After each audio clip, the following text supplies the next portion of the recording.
Hajrath Ismail alayhi wasallam is regarded as a prophet and the ancestor to the Ishmaelites in Islam. He is the son of Jabrahim, born to Hajar. Ismail is also associated with Makkah and the construction of the Kaaba. Ismail is considered the ancestor to Muhammad. Ismail is the figure known as Ismail in Judaism and Christianity. These sources include the Quran, Quranic commentary, tafsir, hadith, historiographic collections like that of Muhammad ibn Jarir al-Tabari, and Israeliyat, Islamic texts about biblical or ancient Israelite figures that originate from Jewish or Christian sources. The story of Hajar, Hagar, and Ismail is a central narrative in Islamic tradition, closely intertwined with the story of the Prophet Abraham. Ibrahim and his wife Sarah were longing for a child, but Sarah was unable to conceive. In their old age, Ibrahim prayed to God for a righteous offspring. His prayer was answered when Sarah miraculously conceived and gave birth to their son, Ishaq. Later, at God's command, Ibrahim took Hajar as his second wife. Hajar bore Rahima, son named Ismail. The family lived in Canaan, in present-day Palestine. In a significant test of faith, Ibrahim received a divine command from God to take Hajar and Ismail to a barren and desolate valley near the future site of the Kaaba in Makkah, known as the Valley of Bakka. Ibrahim, trusting in God's plan, obediently followed the command. Upon reaching the valley, Rahim left Hajar and Ismail with only a small amount of provisions. Hajar, a devoted and resilient woman, asked Ibrahim if he was leaving them there by God's command, to which Ibrahim affirmed. She replied with unwavering faith, "Then Allah will not neglect us." After some time, their provisions ran out, and Hajar searched desperately for water to sustain herself and her infant son. In her anguish and desperation, she ran between the hills of Safar and Marwa 7 times, seeking any sign of water or help. Miraculously, a spring of water, known as Zamzam, gushed forth at the feet of the infant Ismail. This spring provided sustenance for Hajar and Ismail, and it remains a sacred site for Muslims to this day, a symbol of divine mercy and provision. The story of Hajar and Ismail exemplifies unwavering faith, trust in God's plan, and the miraculous provision of God in times of need. It is commemorated annually by Muslims during the Hajj pilgrimage as they retrace Hajar's footsteps between the hills of Safar and Marwa as part of the rituals of Hajj. Birth of Hajrath Ismail. Ismail was the first son of Abraham, his mother was Hajar. There are many versions of the story, some of which include a prophecy about Ismail's birth. One such example is from Ibn Kathir, d. 1373, whose account states that an angel tells the pregnant Hagar to name her child Ismail and prophesies, his hand would be over everyone, and the hand of everyone would be against him. His brethren would rule over all the lands. Ibn Kathir comments that this foretells of Muhammad's leadership. Ismail and Hagar, Hajar taken to Makkah by Abraham, Ismail and Hagar being taken to Makkah by Abraham in Islamic texts is an important part in the story of Ismail, as it brings the focus to Makkah and as the beginning of Makkah's sanctification as a holy area.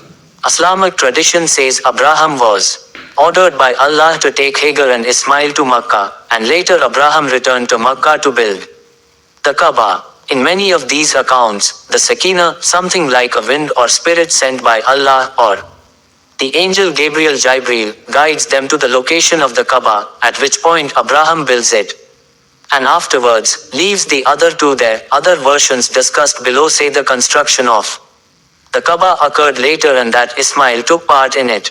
Generally, it is said that Hagar asks Abraham who he is entrusting herself and Ismail to as he leaves them. He answers that he is entrusting them to Allah, to which Hagar then makes a reply that shows her faith, stating that she believes Allah will guide them. Hagar and Ismail then run out of water and Ismail becomes extremely thirsty. Hagar is distressed and searches for water, running back and forth 70 times between the hills of Al-Safar and Al-Marwa. Hagar is later remembered by Muslims for this act.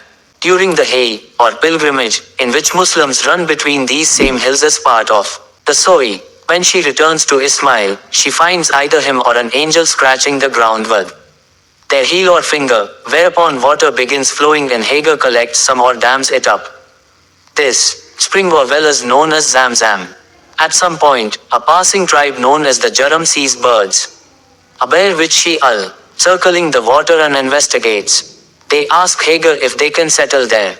Allows, and many versions say as Ismail grew up he learned various things from the tribe.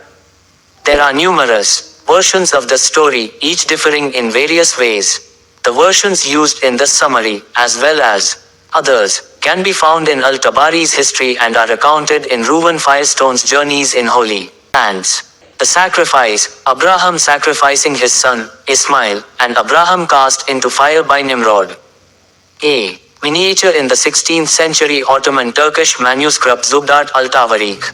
While the Tawrat, the Arabic language name for the Torah within its context is an Islamic holy book, mentions that it was Isaac who was bound. Some Muslims believe that Abraham was told to sacrifice his other son, Ismail, though the Quran does not mention the name of the son. The multiple versions suggest that the Dhabi was originally an oral story that had been circulating before being written as it is in the Quran and in additional commentaries. Norman Calder explains, oral narrative is marked by instability of form and detail from version to version, and by an appropriate creative flexibility which makes of every rendering a unique work of art. Each version is, indeed, a unique work of art, differing from another in various ways to present certain ideas, such as the importance of Ismail over Isaac because he was the first child. The general narrative pertaining to Ismail describes the sacrifice either as a test or as part of a vow. Some versions tell of the devil trying to stop Allah's command from being obeyed by visiting Hagar, Ismail, and Abraham. Every time the devil says Abraham is going to sacrifice Ismail, each person answers that if Allah commanded it, they should obey. Eventually, Abraham tells Ismail about the order and Ismail is willing to be sacrificed and encourages Abraham to listen to Allah.